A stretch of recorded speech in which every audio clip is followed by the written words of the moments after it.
Olá, pessoal. Bom dia, boa tarde ou boa noite, dependendo do dia e do horário em que estarão aí, tirando um tempinho para estudar um pouquinho, ouvir um pouquinho sobre o Evangelho segundo o Espiritismo, decodificado por Allan Kardec, não é? Bom, meus amigos, nós estamos na leitura do capítulo 7. Bem-aventurados os pobres de espírito, né? E já vimos que pobre de espírito não é aquela pessoa pobre que não tem onde morar, o que comer, o que vestir. É sim aquela pessoa que tem a humildade de saber que todos temos mais a aprender. Esse é o objetivo da nossa encarnação. Aprendermos a cada reencarnação aquilo que não sabíamos na anterior, que não fizemos direito. E nós estamos nas instruções dos espíritos, orgulho e a humildade. Vimos na leitura da última vez que aqui estive, falando sobre o orgulho. Há pessoas que pensam, sei tudo. Imagina que eu vou admitir que exista algo superior a mim, que exista um Deus, criador de tudo e de todos, não é? Então, nós precisamos saber que temos que ter ali dentro de nós essa humildade, essa busca do conhecimento. Vimos num trechinho que foi lido que nós não podemos apenas nos enfeitarmos de virtudes, como se fossem roupas para esconder a deformidade do nosso corpo. E o que é isso? É o fazer de conta. Vou fazer de conta que sou caridosa, que sou benevolente, que ajo no bem. Mas são máscaras que estou usando para disfarçar o que lá no íntimo eu realmente sou. É o que faz parte do orgulho também.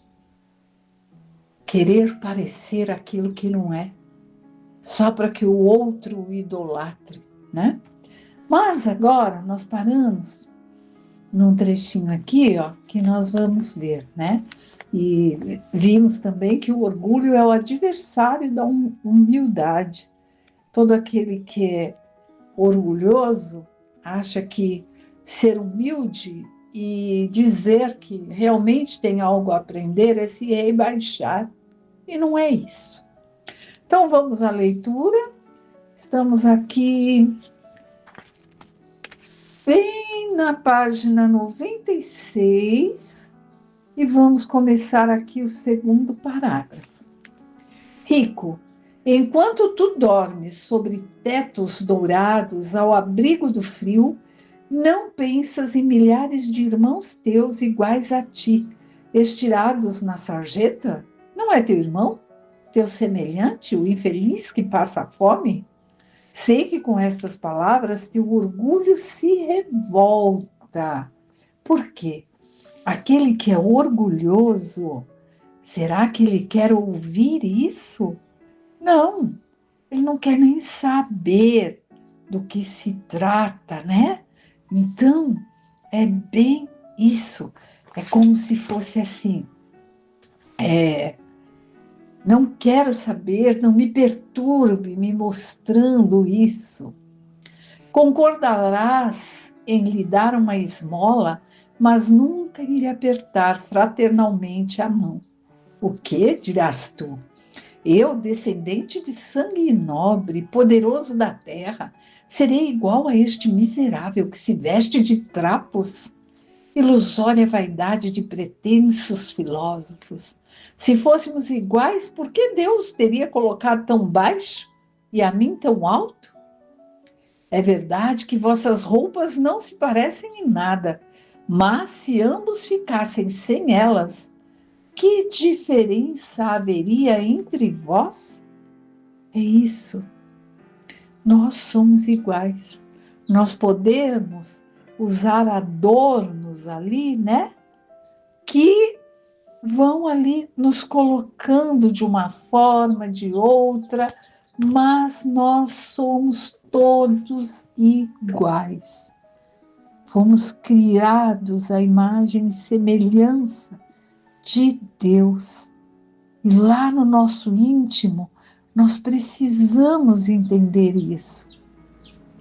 Entendermos que há sim aquele que está ali passando por necessidade, mas que nós precisamos vê-lo como um irmão que precisa do nosso amor, da nossa benevolência. Precisamos perceber isso, o auxílio, né, a todos aqueles que necessitam. E aí mostra aqui a fala de um rico que não é um rico qualquer, mas aquele que é carregado de orgulho para ele, sabe? Por ele ali, acha que ele sabe tudo. A nobreza de sangue, dirás tu, mas a química não encontrou diferença entre o sangue do nobre senhor e do plebeu, entre o do senhor e o do escravo. Quem te garante que também já não foste um miserável e infeliz como ele? Que não pediste esmola? Que não a pedirás um dia àquele mesmo que desprezas hoje? Não acabam para ti as tuas riquezas que imaginas terrenas como corpo envoltório perecível de teu espírito? Volta-te humildemente para ti mesmo. Lança, enfim, os olhos sobre a realidade das quais deste mundo e sobre o que faz a superioridade e inferioridade no outro. Pensa que a morte virá para ti como para todos, que os títulos não te pouparão a ela e que pode te atingir amanhã, hoje ou daqui a uma hora. E se te fechas no teu orgulho, então eu te lastimo, pois serás digno de piedade. Orgulhoso que foste tu antes de ser nobre e poderoso? Talvez estivesse mais baixo do que o último de teus criados. Curva a fronte orgulhosa, que Deus pode rebaixar no momento em que elevas mais alto. Todos os homens são iguais na balança divina. Apenas as virtudes os distinguem aos olhos de Deus. Todos os espíritos possuem a mesma origem. Todos os corpos são moldados da mesma massa. Nem títulos, nem nomes mudam em nada.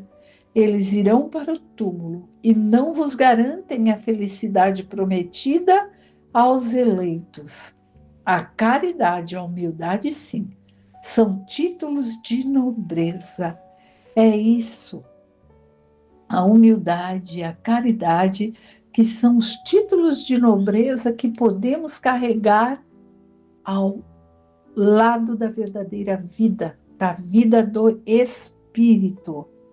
Então, que saibamos nós irmos ali buscando esse entendimento. Tudo isso que precisamos aprender, né?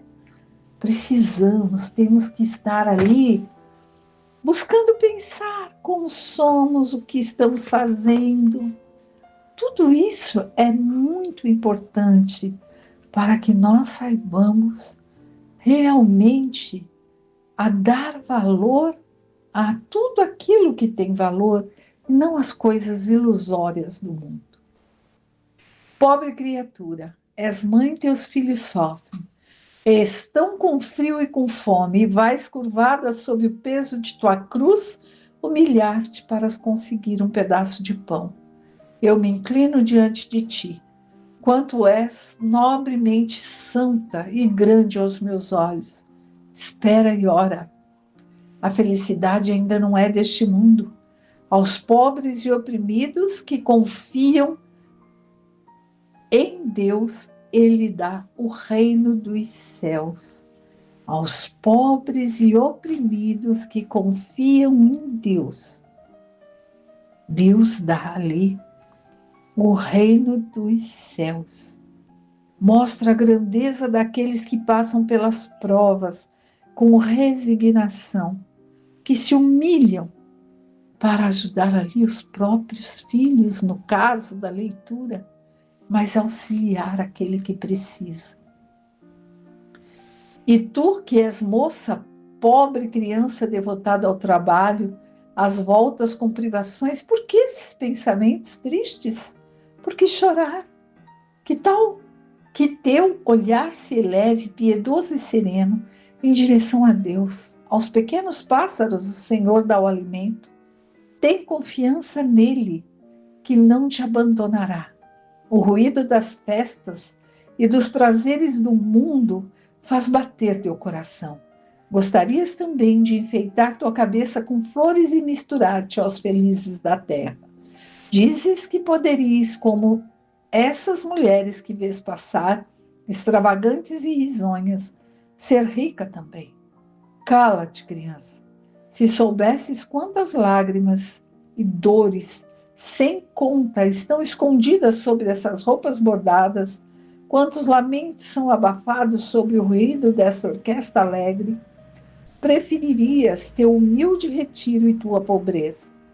Permanece pura aos olhos de Deus, se não queres que teu anjo da guarda se retire e volte a Deus, escondendo o rosto com suas asas brancas, e te deixe neste mundo com teus remorsos, onde estarás perdida e terás que aguardar a punição reparadora no outro mundo, né? Então,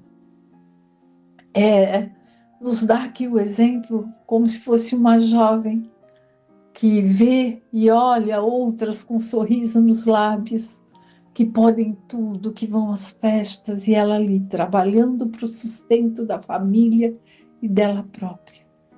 E mostra, passa com resignação, vai avante, consegues, vais conseguir. Todos vós que sofreis as injustiças dos homens, sede indulgentes para com as faltas de vossos irmãos, lembrando que vós mesmos não estáis isentos de culpa.